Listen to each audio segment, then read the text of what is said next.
என்னதான் வந்துட்டு அரசியல்ல வந்திருந்தாலுமே, அவரோட படத்துக்கான எதிர்பார்ப்பு அப்படிங்கிறது இன்னும் அதிகமா தான் இருந்துட்டு இருக்கு. அரசியலுக்கு வந்தாலும் படமும் பண்ணணும் அப்படின்னு ரசிகர்களும் காத்துட்டு இருக்காங்க அப்படின்னே சொல்லி ஆகணும். அந்த விதத்துல இப்போ கோட் படத்துக்காக நெறைய பேர் வந்து வெயிட் பண்ணிட்டு இருக்காங்க. இந்த கோட் திரைப்படத்தை யார் இயக்குறாங்க அப்படின்னு பார்த்தோம்னா, வெங்கட் பிரபு அவர் தான் இயக்குறாங்க.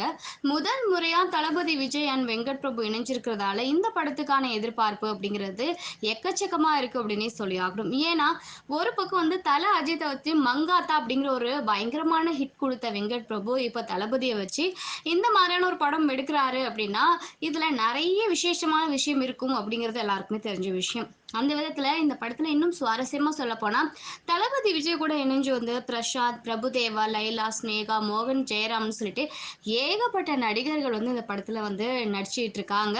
அண்ட் இந்த படத்துக்கு யார் மியூசிக் கம்போஸ் பண்றாங்க அப்படின்னு பார்த்தோம்னா, நம்ம யுவன் சங்கர் ராஜா தான் இந்த படத்துக்கு வந்துட்டு மியூசிக் கம்போஸ் பண்றாங்க.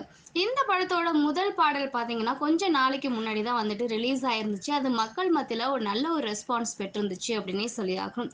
இத தொடர்ந்து இனி அடுத்த அப்டேட் என்ன அப்படின்னு ரசிகர்களும் எதிர்பார்த்துட்டு இருக்காங்க. அந்த விதத்துல கோட் படத்தோட 2வது பாடல் ஜூன் மாதம் வெளியாகும் அப்படின்னு வெங்கட் பிரபு சொல்லியிருக்காரு. ஜூன் மாதம் அப்படின்னாலே வந்துட்டு நம்ம தளபதியோட பிறந்த நாள் அப்படிங்கிறதால அந்த டைம்ல வந்து இந்த பாடல வந்து வெளியிடலாம் அப்படிங்கிற ஒரு பிளான்ல இருக்கிறதாவும் சொல்லப்பட்டுட்டு இருக்கு. இப்படிப்பட்ட நிலையில கோட் படத்துல வந்து விஜயோட இணைந்து நடிச்ச நடிகர் அஜ்மல் பாத்தீங்கன்னா, இந்த படம் பத்தி சுவாரஸ்யமான ஒரு தகவல ரீசென்ட்டா குடுத்த பேட்டியில சொல்லியிருக்காரு. அதுல என்ன சொல்லியிருக்காருன்னா, சிஎஸ்கே அணியில விளையாடுற 3 வீரர்கள் கோட் திரைப்படத்துல நடிச்சிருக்கிறதா வந்து கேள்விப்பட்டோம்.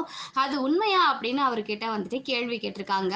இதுக்கு அத என்னால சொல்ல முடியாது. தயாரிப்பு நிறுவனம் மற்றும் இயக்குனர் வெங்கட் பிரபு தான் சொல்லணும் அப்படின்னு சொல்லி முடிச்சுட்டாரு. அவரு அப்படி எதுவும் இல்ல அப்படின்னு கூறாம, அத பத்தி நான் சொல்ல முடியாது அப்படின்னு சொன்னதால, சிஎஸ்கே அணியில இருந்து 3 வீரர்கள் கோட் படத்துல நடிச்சிருக்காங்க அப்படிங்கிற மாதிரியான ஒரு தகவல் பார்த்தீங்கன்னா, இப்போ ரசிகர்கள் மத்தியில வந்துட்டு வெளிவந்திருக்கிறதால பயங்கரமா வந்து இந்த தகவல் வந்து ஸ்ப்ரெட் பண்ணிட்டு இருக்காங்க.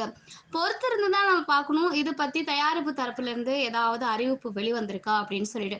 அப்படியே வந்து கோட் படத்துல சிஎஸ்கே வீரர்கள் நடிச்சிருக்காங்கன்னா, அந்த வீரர்கள் யாரா இருக்கலாம் அப்படிங்கிறத நீங்க கமெண்ட் பாக்ஸ்ல எங்களோட ஷேர் பண்ணுங்க.